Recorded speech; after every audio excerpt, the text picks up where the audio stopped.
kita bisa mengamalkan itu kalau kita mau menikah atau sudah menikah. Ya. Kalau belum kan, sampean mau lari-larian sama siapa? Makanya Sampean mau cubit-cubit hidungnya siapa? Jangan-jangan lirik itu kemudian dijadikan pembenaran atas aksi bejatnya mereka. Nah, makanya itu. Postingan baru di YouTube. Yang subscribe, like, share, dan komen. Dengan menuju surga. Setuju.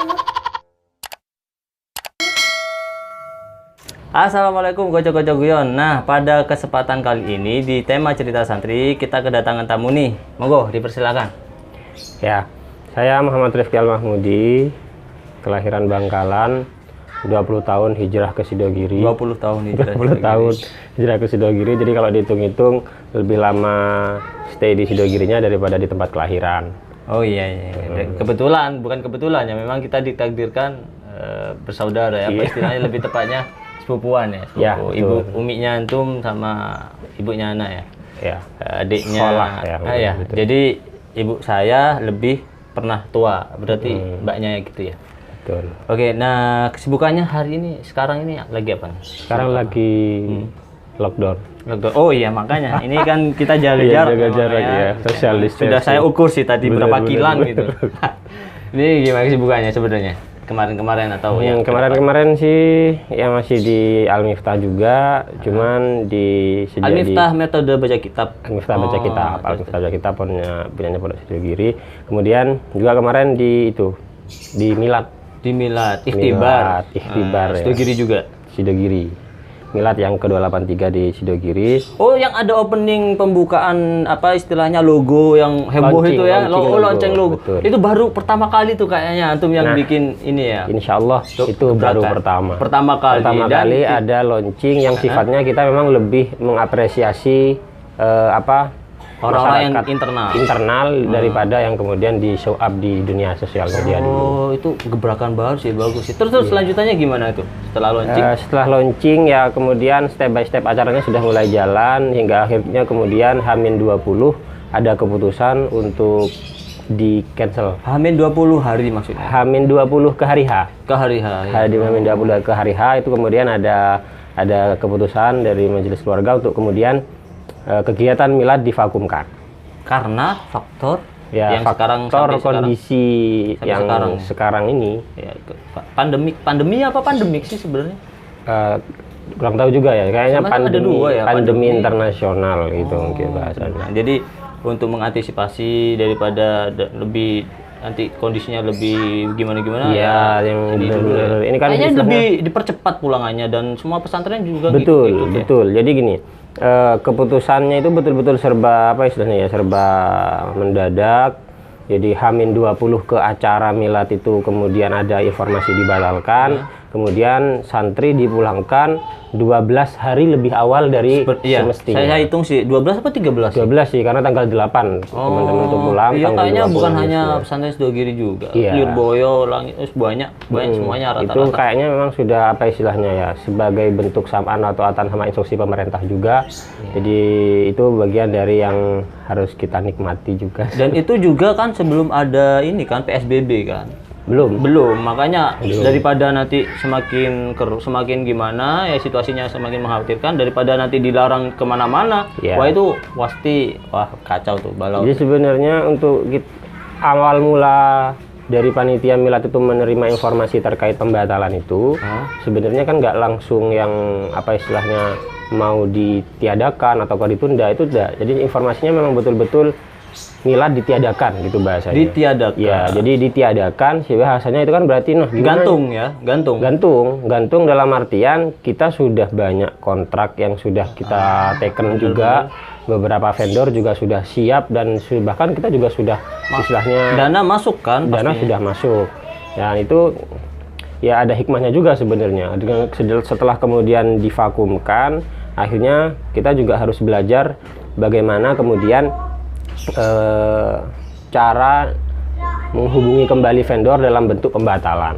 Jadi mungkin seandainya nggak ada COVID-19 ini mungkin nggak dapat ilmunya juga terkait bagaimana cara Jadi, membatalkan vendor segala macam. Saya yakin karena misalnya nih, semoga saja nanti misalkan kembalian pondok kemudian acaranya tetap berlangsung, insya Allah itu ikhtibar atau milad yang paling dikenang sama santri dan bahkan majelis keluarga bahkan seluruh pesantren. Karena kenapa? Karena sesuatu yang berbeda pasti akan diingat. Asli sejarah ya istilahnya. Kayaknya sejarah karena satu gebrakannya antum tuh soal opening apa itu namanya launching logo. Terus kemudian ikhtibar tidak dilaksanakan pada waktu yang tepat semestinya. Itu dia kan berbeda sekali. Wah, dengan Rifki Al-Mahmudi semuanya akan bukan kacau balau semuanya kan.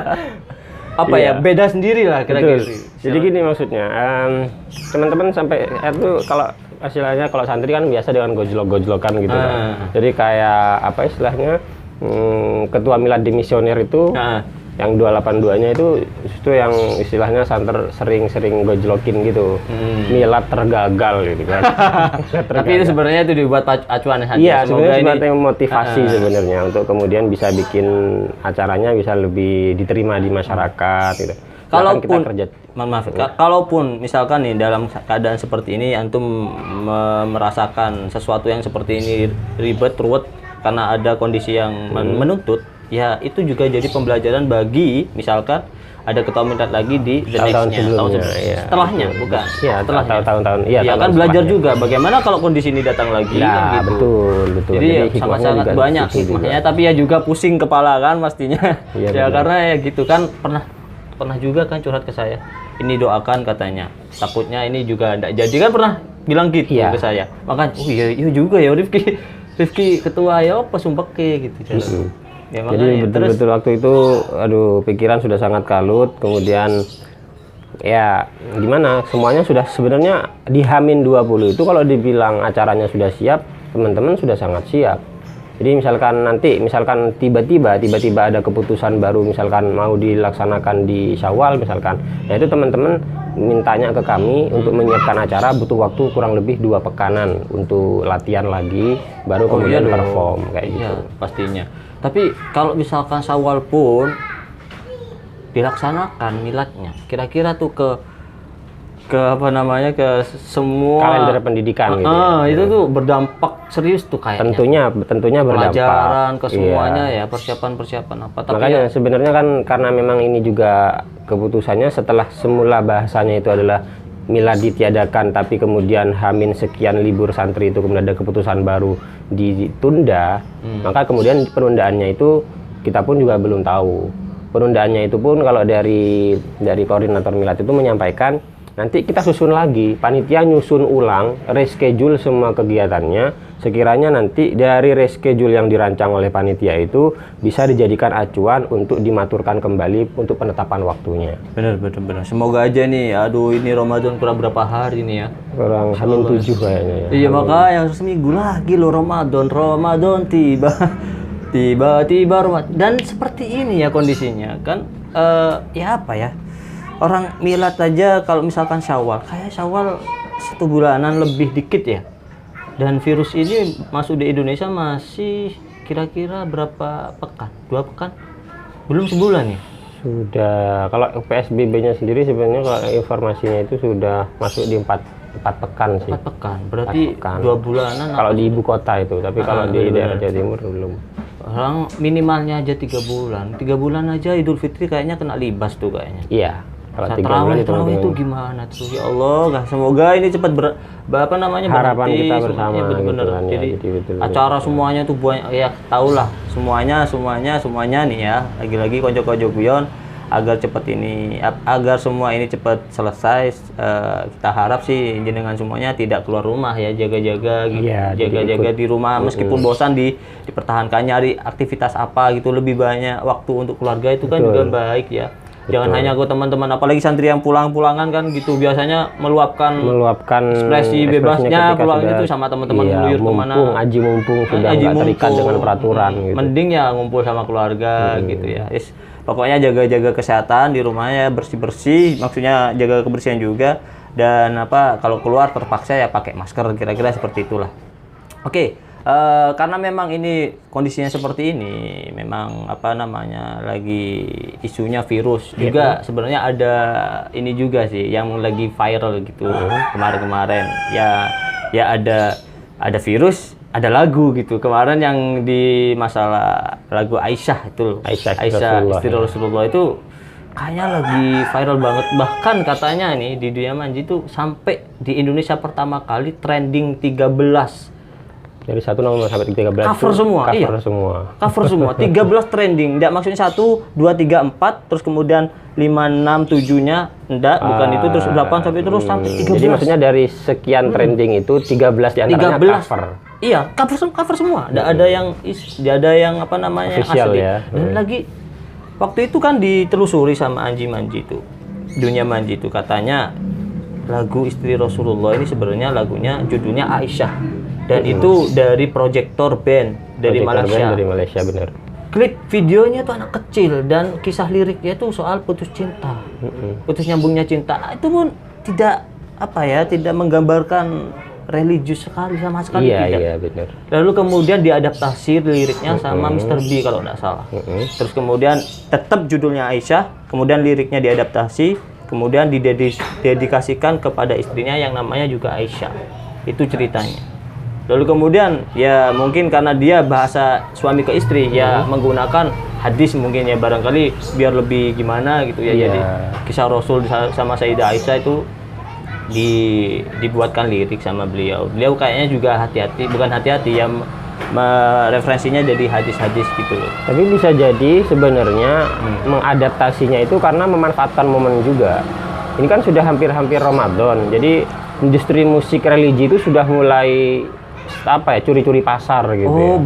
Bukan begitu. Ini justru lagu ini sudah 2 tahun lebih.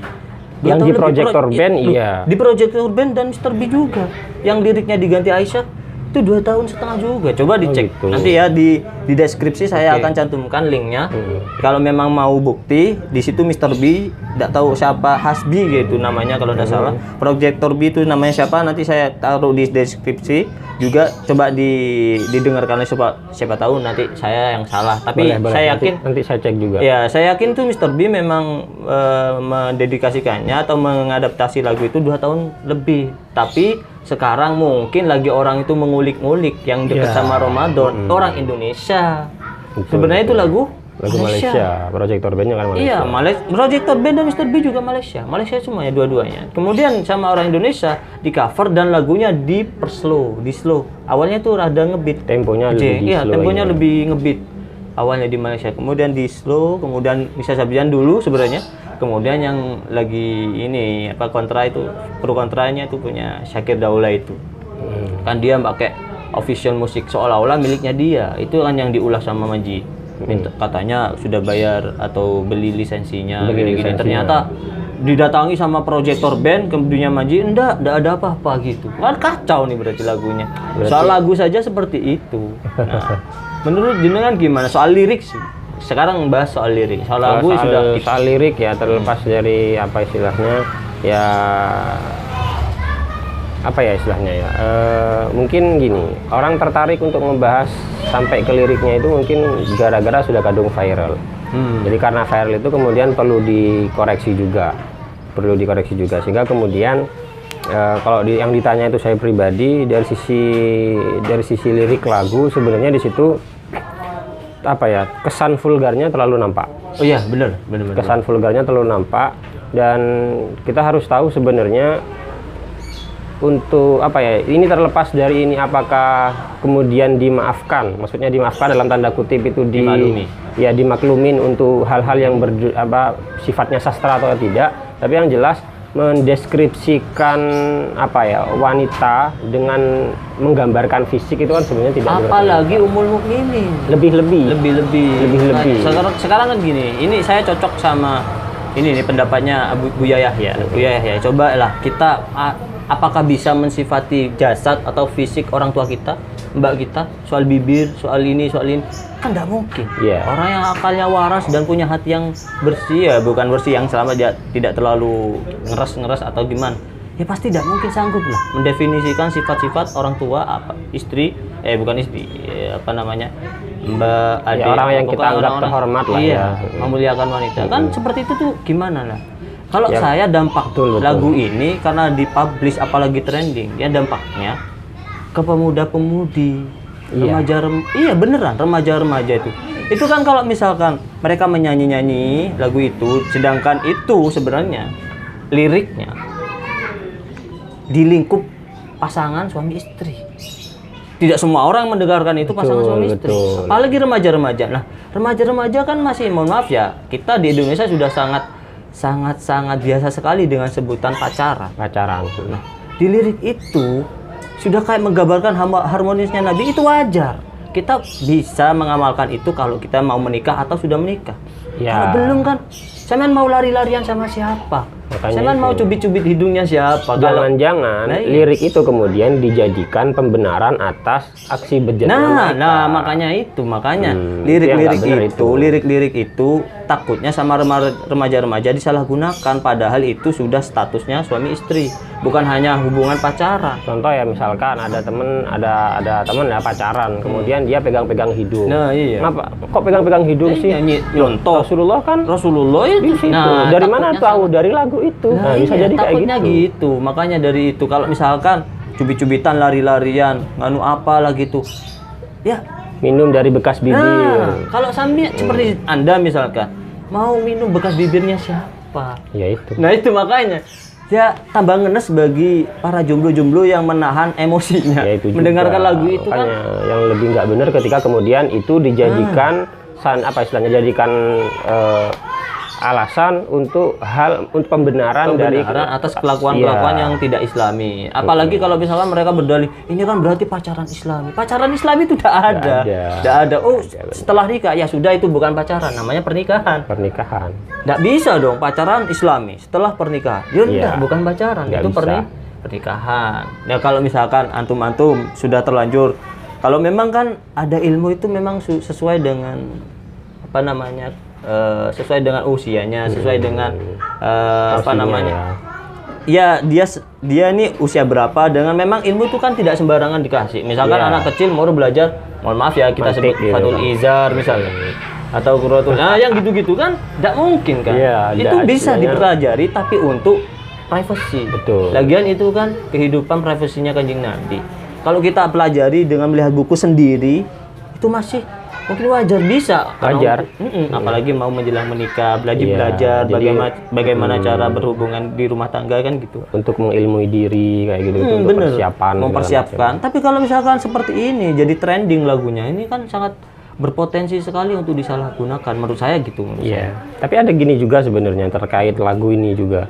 Ini ada orang yang entah mungkin bagi mereka yang pro dengan lagu ini, komentar ini akan menjadi sesuatu yang bijak bagi mereka. Jadi maksudnya gini, ada yang bilang mungkin nggak perlu mempermasalahkan musik haramnya atau liriknya yang sudah di situ ada penyimpangan ataupun yang lain. Tapi coba, sudah berapa orang yang itu sebenarnya mereka tidak bisa baca kitab, tapi tahu betapa Rasulullah itu cinta ke cinta ke istrinya sedemikian rupa melalui lagu itu. Sudah berapa banyak orang yang tergerak hatinya dengan gara-gara seperti itu. Nah, itu kan sebenarnya bagaimana kalau menurut jenengan? Kalau saya tuh mempertimbangkan saja. Maksudnya gini, lebih banyak mana positif negatifnya. Kan itu butuh pertimbangan juga. Kalau misalkan apapun sebenarnya ada manfaat faedahnya Maslahat juga. mafsadahnya apa? Mafsadahnya kayaknya buat saya lebih banyak sih. Lebih banyak mafsadahnya. Apalagi gini, ini yang baru terjadi nih sekarang. Insya Allah nih kalau tidak salah. Itu lirik Aisyah istri Rasulullah itu sekarang dibuat mainan, bahkan dinistakan. Contoh begini, di Surabaya terjadi. Jadi dia bilang gini, dengan baginda kau pernah minum anggur merah, itu ditangkap orang. Sekarang tadi itu saya lihat Instagram, ini orang ditangkap gara-gara menistakan dengan lagu Aisyah. Jadi dia memplesetkan lagu itu. Nah itu ke kan liriknya bahaya, kayak potensi gitu. sangat besar Potensi sekali. Sebenarnya.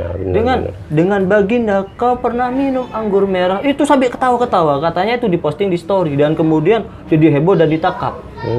Ditangkap gara-gara lagu tersebut kan sangat berpotensi untuk Iya, diselewengkan. kalau dilihat dari mafsadahnya kayak gitu tuh juga Iya. bagian Kalau saya yang tuh harus lebih setujunya difikirkan. kalau misalkan mau menggali Sayyidah Aisyahnya, saya setuju sekali dengan penyampaian kajiannya Habib Ali Al-Kaf. Itu kan apa namanya, selain juga menyenangkan, galiannya tuh situasi di mana Kanjeng Nabi menghadapi karakter Sayyidah Aisyah itu bagaimana, pernah cemburu, pernah begini. Iya. Nah itu diulik dan bagus sekali untuk pelajaran kita. Bukan untuk mensifati jasad atau fisik Sayyidah fisik Aisyah. ya, physically. Saya setuju sekali, apalagi Gus Baha itu pengajiannya. Oh ya, ngomong-ngomong Gus Baha, kemarin kayaknya hari Rabu ya, hari Rabu bener. kita juga kami Guyonan Santri turut berduka cita atas wafatnya Bunyai Bunyai Yohanit Nursalim. Nursalim. Semoga amal ibadahnya diterima. Terima. Ya, semoga Gus Baha juga diberi ketabahan yang sangat luar biasa untuk menghadapi semuanya. Iya. Kalau dilihat dari anunya kan Gus Baha itu sangat istilahnya hubungannya sama ibunya itu emosional sekali. Dan pernah denger nggak yang saya buat story itu? Setiap pagi Gus Baha, sebenarnya kata kakaknya Mahasin kalau tidak salah, Gus Mahasin, Baha itu udah duwe amalan-amalan apa sembahyang biasa, ini biasa. Cuman setiap pagi dia bawa ibu sama istrinya untuk datang ke rumah ibunya, kemudian mijit setiap pagi. Insya Allah karomahnya beliau tuh di situ. Bisa jadi. Jadi amalan-amalan ubudiahnya sepertinya bukan tidak ada, tapi tidak menonjol gitu. Tapi untuk karomah istilahnya melayani itu apa? Ke orang tuanya, birrul walid mungkin ya. Walidnya. Sangat luar biasa. Jadi mungkin itu yang perlu kita istilahnya kita uswah ya. Ya, kita contoh dari Gus Baha yang dibalik fenomenalnya beliau yang sekarang ini. Nah kan memang kajiannya tuh unik-unik. Selain juga orang-orang yang di luar sana, baru tahu ternyata menyenangkan seperti itu. Agama tidak menakutkan, termasuk juga mengenai Sayyidah Aisyah yang diulik. Sayyidah Aisyah tuh digambarkan begini, betapa cerdasnya Sayyidah Aisyah, betapa kita berhutang budi sama Sayyidah Aisyah, karena memang minal mukatsirin kan orang yang paling banyak riwayatnya hadis setelahnya Abu Hurairah. Gitu ya. Nah makanya coba ya, anehnya katanya Gus Baha itu yang diusut itu, yang dicari-cari itu, setiap riwayat Sayyidah Aisyah itu pasti ada kandungan hukumnya, fikihnya. Misalnya Kanjeng Nabi pernah tiba-tiba entah pagi-pagi gitu bilang, nanya ke Sayyidah Aisyah, adakah makanan pagi ini? Oh, tidak ada Kanjeng Nabi, idan asumu kan gitu. Ya sudah kalau gitu saya puasa. Di situ kan ada hukum fikihnya. Oh, berarti orang bisa puasa sunat dan tidak wajib tabiituniyah kan gitu. Betul. Jadi kan bisa terjadi macam-macam. Kayak misalkan mandi bersama suami ketika dalam keadaan hadas besar gitu kan ada semuanya. Semua yang diriwayatkan Sayyidah Aisyah kebanyakan kata Gus Baha pasti ada dampak hukum syariahnya. Hukum syariah. Itu kan bagus kajian seperti itu. Iya, daripada yang kemudian lebih ke physically tadi itu. Iya. Kata Abu Yahya juga kan, Humairah juga itu harus dirinci. Humairah itu sebutan khusus Kanjeng Nabi. Dan kemudian Humairah itu bukan putih. Bukan jangan ke fisik kemerah-merahan, bukan. Itu sebutan kalau misalkan abyad di sana itu baros. Kalau mau bilang abyad ke istri, ya kan tersinggung nanti. Karena di sana pasti diarahkan ke baros kalimat abyad itu. Hitam juga apalagi kan gitu, makanya pakai Humairah. Ya, wallahu alam. Cari sendiri, nanti saya cantumkan linknya di deskripsi, punyanya Abu Yahya, Habib Ali, Gus Baha. Dan yang saya paling tertarik ini nih, entah dari negara mana, Arab. Jadi lagu Aisyah istri Rasulullah, liriknya diadaptasi lagi, digubah lagi sama orang Arab, namanya Muhammad Yusuf sama Muhammad siapa? Tarik sama Muhammad Yusuf. Itu kan keren. Tidak menyinggung fisik sama sekali. Enggak. Sifat-sifat mulianya Sayyidah Aisyah kan? Itu saya setuju sekali. Karena memang mungkin sudah istilahnya. Ini ketika sesuatu sudah viral, sebenarnya untuk memutus mata rantainya itu bukan kemudian dengan cara kita menghujat secara frontal. Iya, dirubah aja, dialihkan. Iya, kita istilahnya kita adaptasi, kemudian kita sesuaikan yang dengan sesuatu yang menurut kita itu sudah baik. Baru kemudian yang ini kita coba untuk viralkan juga yang sekiranya menyeimbangi. Wah, itu susahnya di situ. Iya, susahnya di situ. Karena yang satu sudah viral. Iya, karena kalau bicara viral itu kan sebenarnya sudah bicara ke dunia nilai jual, value segala macam kan berarti kan. Makanya kan gini, orang-orang Indonesia tuh kadang dari pesantren itu juga menyinggung lirik lagu Aisyah ini kok nggak sopan ya. Orang Indonesia tuh wah gimana ya katanya. Nggak kayak orang Arab. Orang Arab itu tuh apa namanya? Orang Arab tuh langsung digubah kan. Syairnya itu diganti, tidak mensifati jasad. Saya langsung itu bukan translate dari lagu bahasa Indonesianya. Iya, bukan, benar-benar bukan. Coba nanti digubah ya. Ya, nanti saya cantumkan juga. Itu gini, saya juga tidak setuju kalau orang Indonesia yang disalahkan. Tapi juga setuju. Maksudnya gini, tidak setuju karena itu lirik gubahan orang Malaysia. Iya. Setujunya karena orang Indonesia ikut-ikutan, bahkan mentrendingkan lagu tersebut. Yeah. Nah, jadi ya mau gimana? Lirik aslinya orang Malaysia yang menggubah, kemudian diikut-ikuti orang Indonesia, bahkan viral, bahkan trending. Ya itunya, kadang Indonesia dari satu sisi tidak salah, satu sisinya salah karena ikut meramaikan. Gitu. Bahkan ada yang menarik lagi sebenarnya untuk memanfaatkan viral ini. Salah satu pengcover itu justru ada yang bukan dari kita gitu. Maksudnya? Ya bukan negara dari lain. Maksudnya bukan dari warga muslim. Iya? Seperti itu. Iya, ada. Jadi kayak Baru tahu nih. Berisya Jodi itu kan juga sempat trending juga. Itu Berisya Jodi non muslim. Berisya Jodi itu kan jebolan salah satu talent search ya. Iya benar-benar. Jadi itu dia juga memanfaatkan sebenarnya viralnya lagu ini, sebenarnya dia mengcover. Trending. Itu banyak tuh dia Jadi itu di komen-komennya belum dijawab sama antum. Itu non muslim. Non muslim. Oh. Confirmed. Iya. Non muslim. Jadi banyak sebenarnya itu kan, belum lagi dari sisi itunya juga. Itu kan kalau sudah ranahnya kayak gitu kan bisa jadi orang nggak mau baca dari sisi bagaimana keyakinannya kan. Tapi mungkin lebih ke memanfaatkan ini sebagai sesuatu yang ya sebenarnya bisa untuk ngangkat popularitas atau bahkan hal-hal duniawi yang lain gitu. Sebenarnya kalau saya lagu itu apalagi nadanya enak, seneng. Tapi pas ketika liriknya masuk itu kayak yang kita tuh sudah memfilter dengan sedemikian rupa tetap tidak enak. Iya. Dengar liriknya. Kayak gimana gitu, kayak mohon maaf ya kasarnya kurang sopan. Benar-benar kurang sopan. Ya, Ummul mukminin gitu. Makanya yang terbaru itu kan dari siapa? Mustafa Atif kan kemudian bukan mengcover, pakai nada itu tapi untuk Ramadan. Iya. Iya. Oh, baru ini. Kapan launching itu? Sudah beberapa hari yang lalu sih, belum satu pekan. Jadi Mustafa Atif juga memanfaatkan juga, tapi diplesetin bukan ke Sayyidah Aisyah tapi ke Ramadan. Lebih ke menyambut Ramadan yang dalam kondisi COVID-19. Keren ya, itu berarti benar-benar relate ya sama relate banget sama kondisi sekarang. Semoga itu saja yang trending. Maksudnya semoga itu saja trending lagi gitu terus kemudian menggeser trending bukannya. Kita dah hasut ya soal ya itu mungkin kenikmatan atau bisa jadi itu oke lah, itu karya kan perlu kita apresiasi. Benar. Terlepas dari pro kontranya. Benar. Kita hanya melihat ya mungkin karena kita mungkin dunia itu ada di kita maksudnya, karena celah-celah itu terbuka lebar menurut saya dan antum kayaknya gitu melihat celah-celahnya, karena ini soal sepertinya luar biasa. Sensitif. Makanya tadi kan ada yang ditangkap orang Surabaya. Iya. Makanya ya seperti itulah. Monggo misalkan nanti ada yang nggak setuju, monggo nanti misalkan punya pendapat sendiri kita taruh di komentar. Jangan lupa kunjungi juga YouTube-nya Rifki Al-Mahmudi. Nama YouTube-nya akunnya Santri Traveler, cuman masih Traveler L2 kan ya? Double L. Nanti ditaruh juga di deskripsi insyaallah.